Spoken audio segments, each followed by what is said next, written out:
todos muito bem-vindos ao podcast Como Elas Conseguem, o único que realmente conta como mulheres performam sucesso, equilibrando essa vida materno-profissional. Eu sou a Karen Miura, atuo há 25 anos no mundo corporativo, como executiva na área de negócios, ao mesmo tempo em que eu maternei os meus 5 filhos. E durante essa trajetória, escutei sempre a pergunta como você consegue, e foi daí que nasceu esse podcast, para que eu traga muito mais histórias de outras mulheres que também conseguiram. E hoje aqui comigo eu tenho uma entrevistada muito especial, chamada Thalita Ferreira, que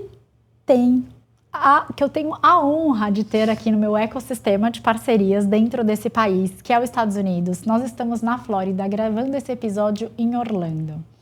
E a nossa convidada, ela é fundadora da Legis Consultoria e da Avante Farmacêutica. Foi consultora da Organização Mundial da Saúde, da OMS, com mais de 20 anos de experiência em assuntos regulatórios. Atua tanto no B2B quanto no B2C. Thalita, seja muito bem-vinda.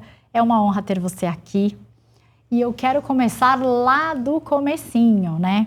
Como é que você decidiu seguir nesta área de assuntos regulatórios? Foi uma escolha planejada? Foi um caminho desenhado? Conta tudo. Olha, escolher, né, a sua profissão sempre é difícil, né? A gente sempre inicia ali com 17, 18 anos e como a gente tomar essa decisão.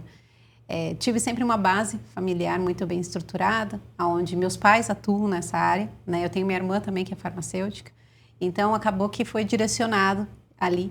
E aí nessa questão eu sempre quis mostrar para o outro lado como é que a gente poderia viabilizar melhor os negócios.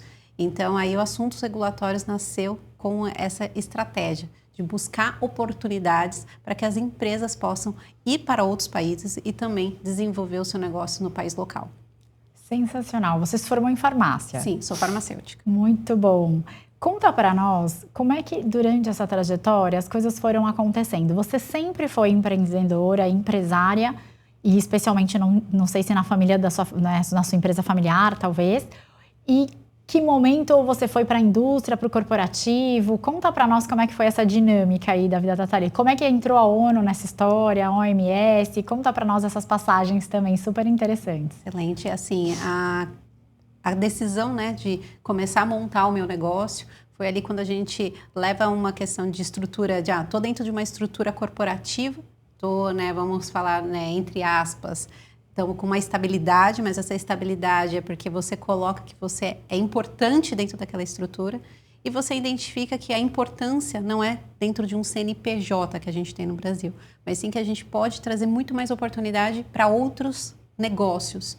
Então, nasceu nesse ideal. Então, eu estava ali no Brasil, no momento da pandemia, decidi, né, eu tinha concluído o meu mestrado, fui fazer doutorado fora, e aí nessa questão de eu ir para outro país, eu falei, não, eu vou abrir minha consultoria. Meu marido sempre me incentivou, falou, não, você tem que fazer, porque meus pais são consultores também, falou, você já tem isso na veia, é mais você estruturar e colocar isso para fora, para que outros negócios sejam identificados. Então, foi dentro disso, e aí surgiu, junto com a questão do doutorado, também a oportunidade de fazer projetos dentro da OMS. Então, foi meu co-orientador aqui dos Estados Unidos, que eu vim fazer uma parte do meu doutorado nos Estados Unidos, foi que aí ele identificou e falou, Thalita, tem oportunidade porque você fala inglês, português e espanhol, então você tem uma amplitude de conexão com outras culturas.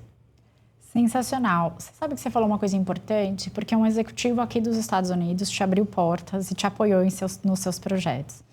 E eu também vivi isso, né? Dentro do meu livro, um grande executivo, Frank, um grande abraço para você, da NASA, também me apoiou, prefaciou meu livro, né? O meu primeiro livro em inglês, que foi publicado aqui nos Estados Unidos, que fala sobre plano de futuro. Foi aí que a gente até se conectou. Sim. Através da nossa editora, que a gente trabalha com a mesma editora em comum, a editora Suardi. E eu sempre tive esse apoio de todos os grandes executivos e empreendedores e empresários, como você, inclusive, para desenvolver os meus projetos aqui, né? Então, eu acho que isso é um ponto também que a gente pode desmistificar, né, o quanto é um terreno e uma economia forte e fortalecida, né, e que a gente, por isso, consegue até apoiar e desbravar empresas que fazem lending aqui e vice-versa, as daqui que querem fazer lending lá. E depois a gente fala mais sobre essa nossa parceria.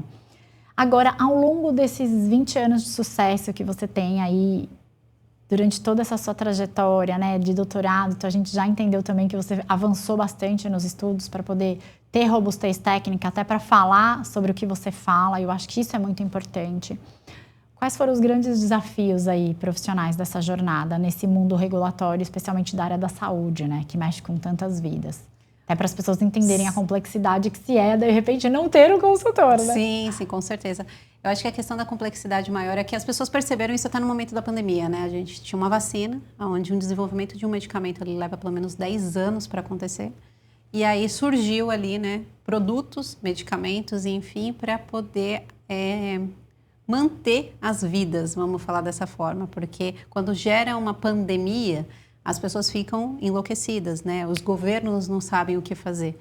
Então, porque tem uma questão de um caos, é gerado um caos. Então, dentro dessa perspectiva foi que como conectar, né, essas oportunidades. Então, o maior desafio é explicar para o público leigo e também para um C-level, né, um diretor, um presidente de uma empresa, qual a necessidade de você seguir o compliance, ter os requisitos técnicos muito bem estabelecidos para que o seu produto seja comercializado e ele mantenha no mercado.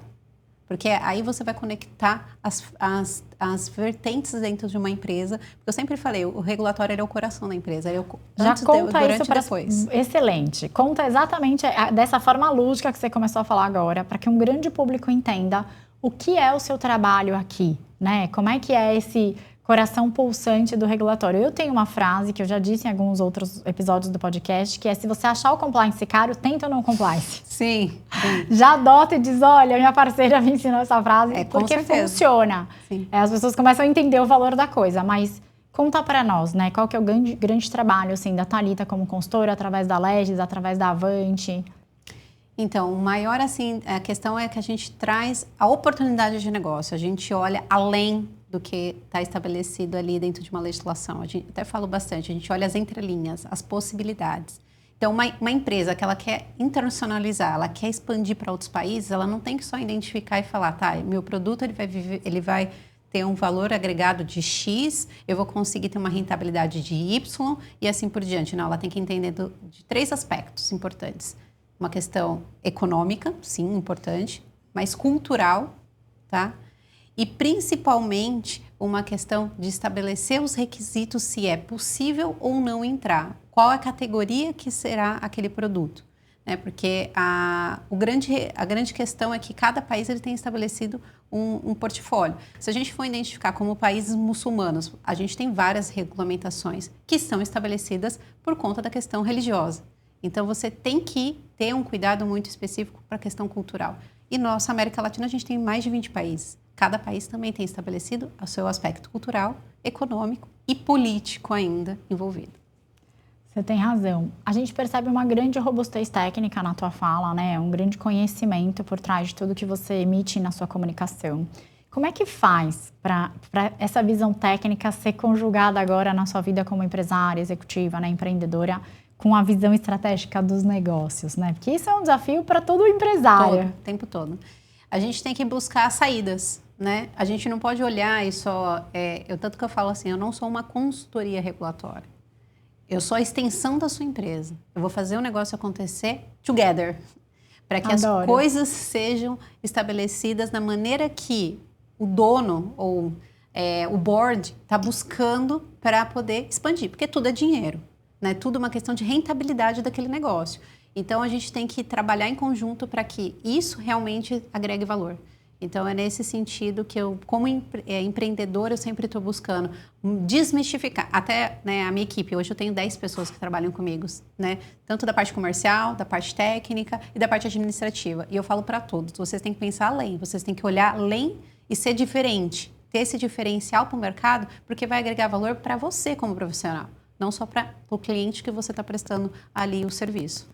Isso que a Thalita está falando, de junto com a empresa, junto com o board, é o perfil da Thalita mesmo. Eu tenho lugar de fala. A Thalita é uma grande apoiadora minha do evento Stronger Together anual, inclusive, porque é um pilar que você acredita, que você planta dentro da sua companhia. Eu já levei para o time dela notebook aqui dos Estados Unidos. Cara, e põe na sua mala, preciso levar notebook para minha funcionária no Brasil. Então, a gente vai se ajudando. Eu acho que essa relação que você cria, né, com os clientes que a gente atende aí, é o mais importante, porque é o grande diferencial que eu também vejo quando a gente vai ir especialmente para outro país, que é muito mais do que ir para além fronteira, é além cultura, além economia, mudam muitas coisas. Que mais me dá segurança de eventualmente olhar para uma indústria brasileira que queira aterrissar aqui nos Estados Unidos, ou uma clínica de injetáveis, né, como a gente estava conversando em um dos cases, que precisa se estabelecer aqui. Essa segurança que eu tenho de dentro da minha plataforma e do meu ecossistema de internacionalização, a gente poder oferecer para os clientes que vêm através dessa porta, de fato, é um grande diferencial. Mas existiram aprendizados aí, né? Sem sombra de dúvida. Me conta quais foram os maiores aí.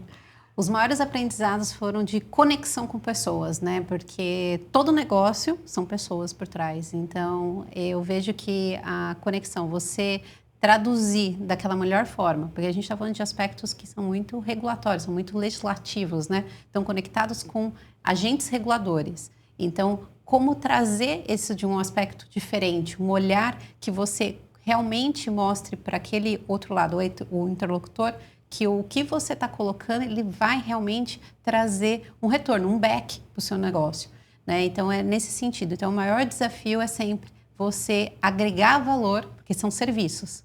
Prestador de serviço, a gente tem vários, né? E é o que você falou, não compliance, ele sai mais caro do que o compliance. Então, o negócio não é você mostrar quem você tem de diferencial em 3 segundos.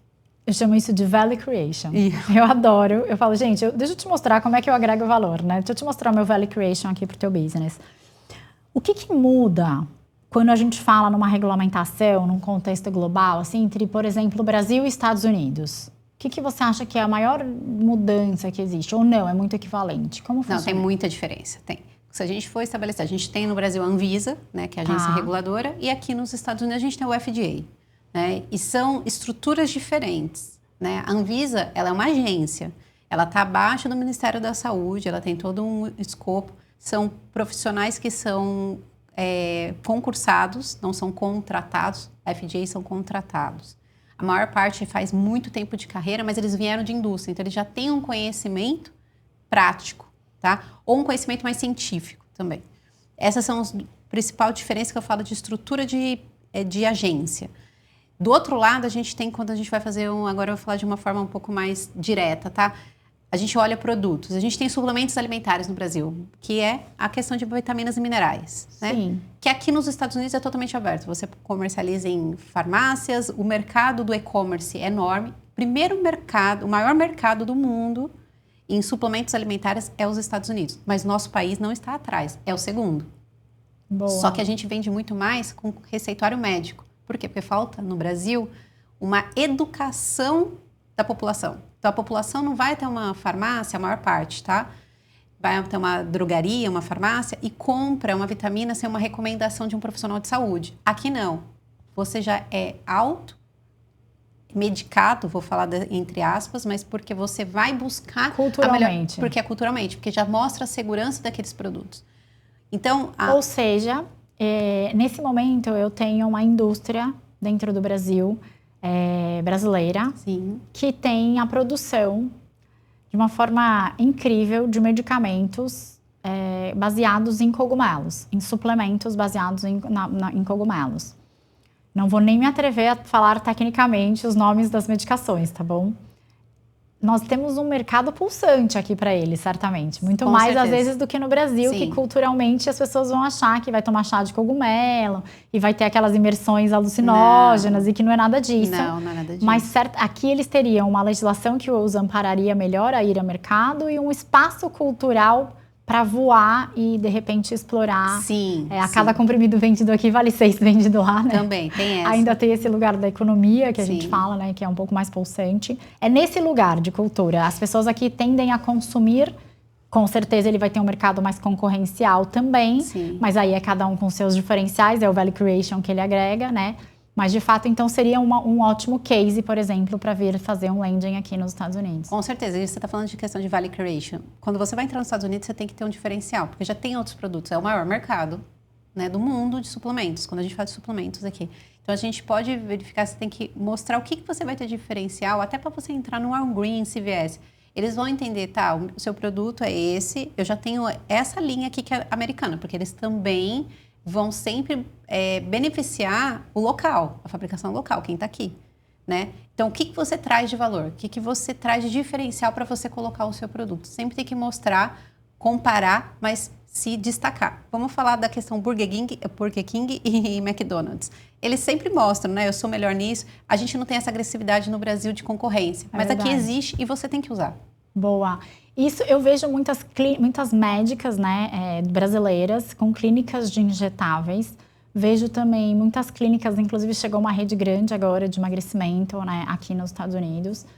E vejo esse um segmento também estético muito forte. Sim. Ou seja, aqui nos Estados Unidos a gente tem espaço para isso também. Sim, total. Não, no Brasil isso é bem mais restrito, porque tem uma questão de manipulados, sim, etc. Só que a gente é o maior mercado mundial para estética. Porque é a população que mais se cuida, que mais se pensa no antes, durante e depois, né? Aqui está se criando esse mercado cada vez mais expandindo, porque a gente também tem uma miscigenação cultural alta, né? Principalmente latina, né, que tem aqui nos Estados Unidos. Mas nos Estados Unidos tem essa oportunidade, só que você tem que pensar que você tem que ser habilitado, você tem que ter as certificações. Aqui é tudo certificação e seguro, né? Então, são essa questão cultural que você tem que entender muito bem para você entrar num país. E sabendo que Estados Unidos é um continente. Assim como o nosso país, uma empresa quando vai para o Brasil... Quase países unidos, eu falo. Isso, e que você não vai entrar de norte a sul. E aqui, você não vai entrar de Flórida para Califórnia de uma vez. Porque também cada estado tem a sua regulamentação. Excelente. Ou seja, é só você começar direitinho, né? Sim. Fazendo o básico bem feito, que depois é só colher os frutos de estar nesse mercado impulsionado. Com certeza. Sensacional. Agora me conta uma coisa, em que momento dessa trajetória você resolveu unir a maternidade com essa história linda?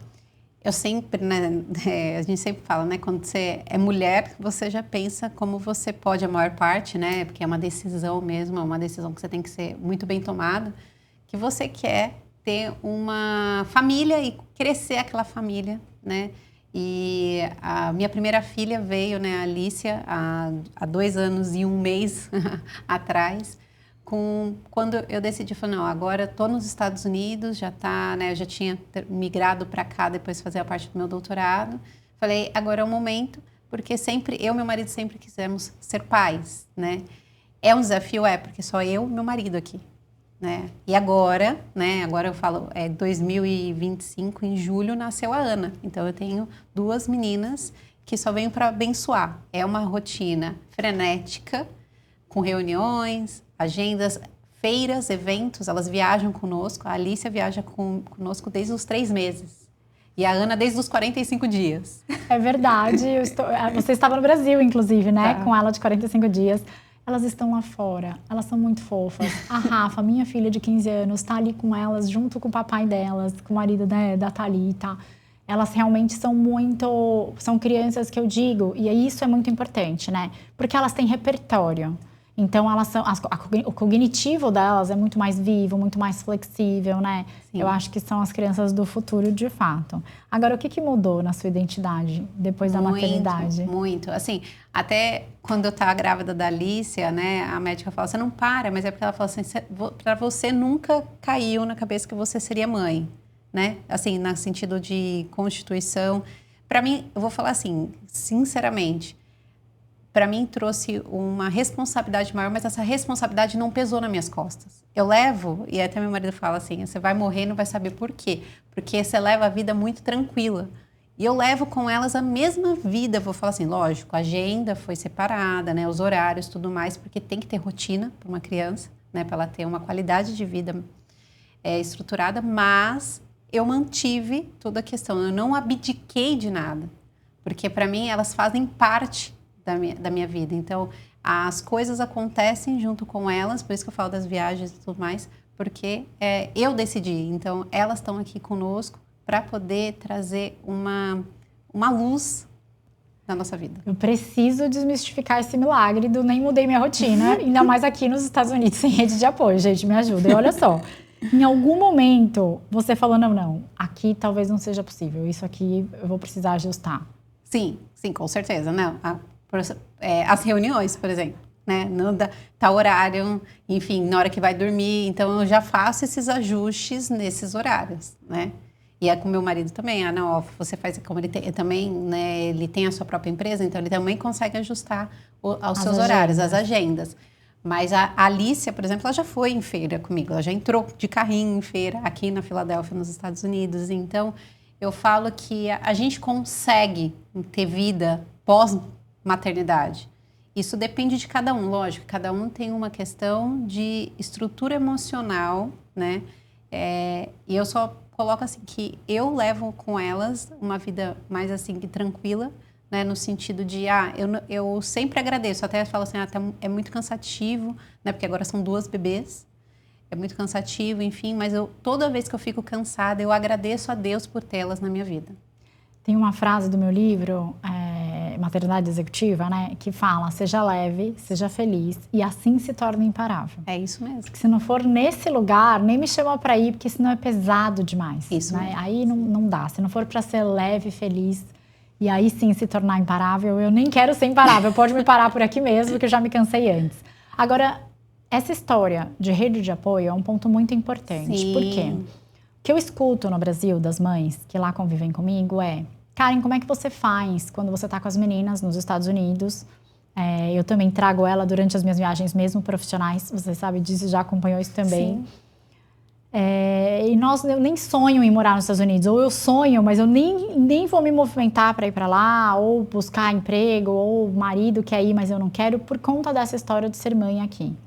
Primeira coisa, o que nunca te contaram sobre ser mãe nos Estados Unidos? Não. De bom e de ruim? Não, nunca me contaram. Eu também nunca fui de escutar histórias, né? Então, eu vou até contar a história do nascimento da Ana, né? A Alicia estava com 1 ano e pouquinho ali, né? 1 ano e 6 meses. Foi em julho do ano passado. Eu estava aqui. E eu estava... A bolsa estourou, fui pro hospital. Eu falei com a Thalita no WhatsApp, ela... Só um minutinho que eu vou ali na maternidade de Paris. Assim que eu voltar, eu te ligo. Tá bom. E foi mais ou menos assim. Foi mais ou menos assim. Uns 5 dias depois, ela me ligou que ela já estava em casa ótima, se eu queria falar. Eu falei, amada, tudo bem se a gente falar depois. Não tem problema nenhum. Mas aí foi que a Ana, a Alice, estava no trabalho e a Alicia junto ali. Então, é só pedir para uma amiga ir na hora que realmente e a Ana nascer para ela não ter aquela... Mas aqui nos Estados Unidos, uma criança pode participar, lógico. Isso é uma decisão dos pais, porque também... Num dos hospitais do Brasil também. Num dos hospitais, né? Já no Brasil, a criança não pode Mas não ficar. é comum, não é cultural. Acho que nem a mulher está preparada para lidar com a criança junto com a outra criança. Porque não é cultura. Não é cultura. E, então, assim, tanto que eu acho que elas estão tendo essa conexão, porque a Alicia viu praticamente a Ana nascer ali, né? Ela ficou até em último minuto. Eu nem ia falar, né? Mas na recepção do consultório do meu pediatra no Brasil... Tem uma foto minha na sala de parto da Marcela, com a Duda mamando, a Marcela mamando e a Duda mamando. Então, eu também gosto dessa união e eu chamo isso de vida integrativa. Isso, para mim, é saúde integrativa. Sim. Porque é uma saúde que você integra o financeiro, que você integra o seu emocional, o seu psicológico, o seu familiar, seu marido com as suas filhas, com o teu business, com o teu dinheiro, com o teu negócio, com o teu espiritual. Então, acho que a gente se conecta muito também, porque a gente tem ideais muito parecidos. Agora, qual é a parte que você fala, gente, como é que funciona umas coisas aqui? Vocês acordam, tem escola, não tem escola? Porque as suas filhas têm idades específicas. Uma tá com 2 anos, a outra tá com 6 meses agora, né? Sim. E como funciona essa dinâmica? Não tem escola. Assim, tem escola, tem os gardens, né? Mas são escolas, tem as escolas particulares, mas aí tem as atividades. Eu resolvi, eu vou deixar ela só entrar na escola, que aqui é obrigatório a partir de 6, 7 anos de idade. Enquanto isso, eu desenvolvo ela em casa e também com atividades com interação com outras crianças aqui. Como? Tem escolas, né, que são academias de criança. Então, academias... Kid Academy, né? Eu já vi. Isso mesmo. Tem para desenvolver a parte psicológica, mas a questão de trabalho em equipe. E tem a parte de respeito, porque aí por que eu estou colocando dentro dessas academias e não colocando em gardens ou escolas que são casas de pessoas que tomam conta? Porque não tem essa estrutura de relacionamento, de desenvolver essa parte que elas precisam também, porque eu viajo muito. Então, elas têm que respeitar a parte cultural e saber o espaço. Os Estados Unidos tem isso, ele tem essa questão cultural que é vocês respeitar o espaço do outro e o momento do outro. Que às vezes no Brasil às vezes não, no Brasil nós não temos porque nós somos mais latinos mesmo, de estar mais próximo, de tocar bastante. Aqui não. Então, nessa requisito, então, ela faz atividades de natação, né, atividades, essas academias, ela vai em duas diferentes, uma que é mais para desenvolvimento físico e outra mais para desenvolvimento psicológico, mas sempre com atividades de empurrar, ajudar, então nesse sentido, para que ela esteja preparada para os ambientes onde ela vai conviver. Sensacional. E aí você leva e traz durante o seu dia e você vai organizando as suas reuniões enquanto isso. Isso mesmo. Não é muito comum para o brasileiro trabalhar de dentro de casa. Sim. E é assim que eu vejo vocês trabalhando aqui. Sim. Com os filhos, né? Sim. E todo mundo junto. E aí para e faz o almoço e para. Isso é a minha vida e a minha dinâmica no Brasil.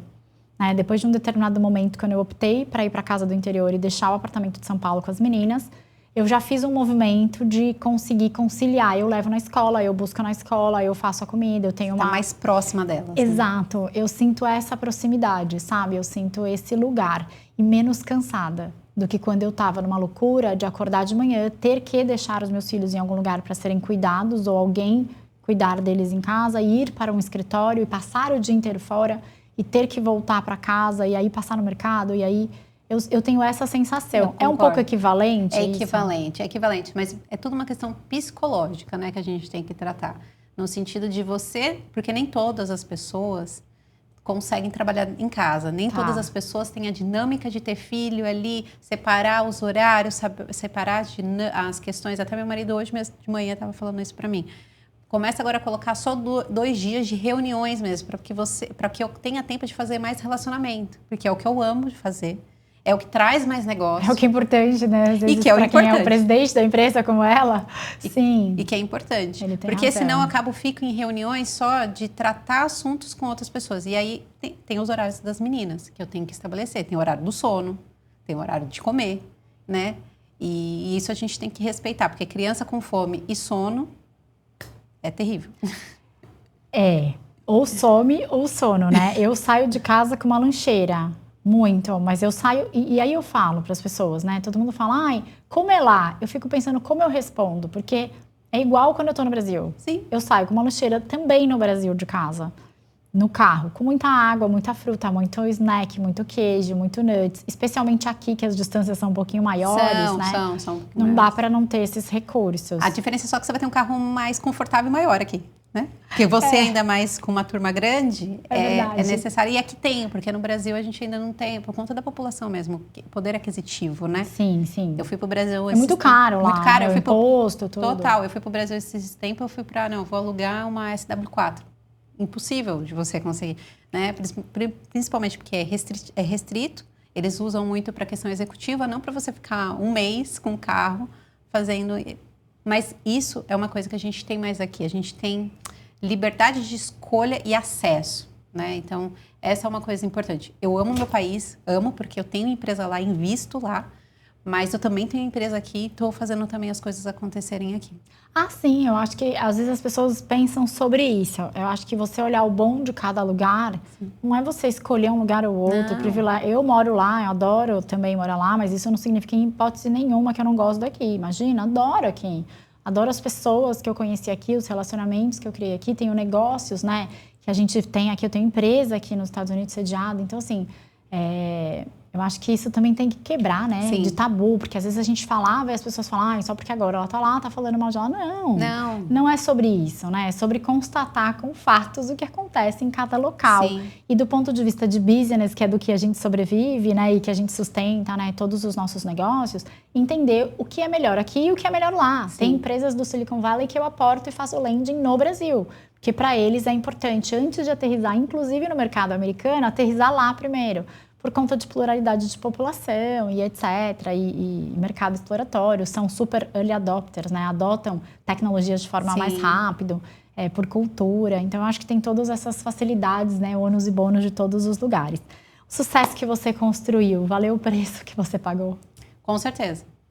Eu acho que todo preço é válido, são aprendizados também. A gente sabe que tem tropeços, só que se você ficar no tropeço e não olhar o que você aprendeu para você jogar para frente, aí não vale a pena. Então, sim, com certeza, faria tudo de novo, né? Eu acho que sempre a gente, quando é mãe, a gente fala, porque eu não tive antes. Sim, eu não falo isso porque eu fui tendo filhos ao longo da minha vida. Eu fui tendo filhos. Eu fui tendo até eu poder, agora eu não posso mais ter, então...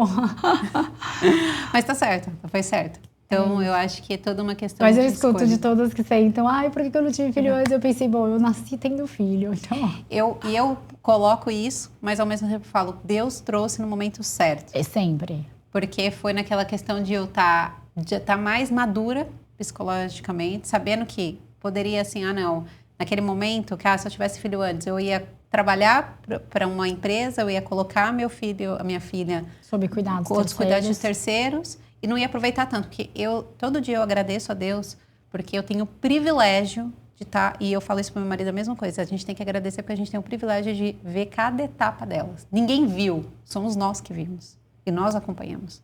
Exato, isso é muito mágico mesmo. Agora, para você não colapsar, porque a dinâmica tá forte, eu entendi que você leva as coisas com leveza, né? Mas o que tem de organização central ali, de linha mestre? É uma compra mais estruturada? É uma divisão mais séria entre você e ele? São regras mais claras, né? A regra é clara, Arnaldo, não é assim que o pessoal fala no futebol? Sim. O que você tem aí de linha mestre para não colapsar no meio do caminho? Então, a minha linha mestre é de levar essa questão da leveza, ter clareza da questão das decisões e saber onde eu quero chegar. E que tipo de futuro você está construindo para suas filhas? O futuro que elas respeitem, primeiro passo, respeitar as pessoas ao seu redor, fazerem negócios, estarem prontas para fazerem negócios, né? Porque elas são mulheres, nós somos mulheres. Não adianta a gente ter o conceito, sempre o mundo vai ter essa questão do homem, né? Porque é a criação do mundo. Então, elas terem essa questão do respeito, principalmente em certas culturas, eu sempre estou muito em contato com a cultura árabe, então tem essa diferença, esse equivalente. Então, o respeito, a interação, a comunicação, para que elas gerem muita oportunidade para elas, de negócios e crescimento como pessoa e profissional. Porque somos uma única pessoa, não existe duas. Essa vida integrativa que eu acho que quando as pessoas entenderem que talvez esse possa ser um objetivo a ser perseguido, vai trazer muito mais, né? Esse extraordinário que a gente tem o privilégio de experienciar todos os dias. Que mensagem você deixaria para as mães que querem crescer aqui nos Estados Unidos, né? Mas estão com medo de vir para cá em razão dos filhos e da família? Se joguem, não tenham medo. A oportunidade é única, a gente só tem uma única vida. Se a gente não fizer hoje o que nós estamos prevendo para o nosso futuro, não vai ter outra vez. Então, vão em frente. Sensacional. E se o futuro pede intenção, como eu digo, a minha hoje foi compartilhar aqui com vocês essa história incrível de como a Thalita consegue, para que vocês também entendam que é possível que vocês também consigam. Quero agradecer também o meu super parceiro que está oferecendo esse episódio de hoje para vocês, o Drix Media Group, aqui de Orlando, na Flórida, nos Estados Unidos. E dizer que ainda nesta vida, já que temos apenas esta vida, como a Thalita disse, sigam este canal, porque nós já passamos de 20 mil seguidores e eu quero ter você lá com a gente, para que a gente possa levar mais histórias de sucesso para mais brasileiros por aí. Muito obrigada.